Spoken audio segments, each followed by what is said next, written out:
Kita ninyo na patong-patong ang kaso ko. Sa totoo lang, ang balita ko may warrant daw ako pag...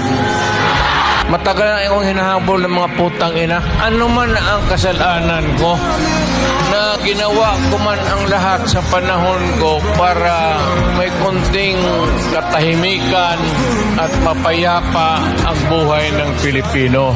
Assuming na totoo, bakit ko ginawa yan? Para sa sarili ko? Para sa pamilya ko?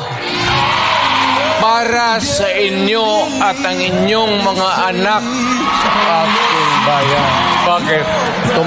Tumahimik ba ang bayan natin kung Pilipinos? Hold up dito, hold up. Tayo mga ayaw ng gulo, napipilitan tayo to confront evil because nandyan sa harap natin. Sino ba naman gustong pumatay?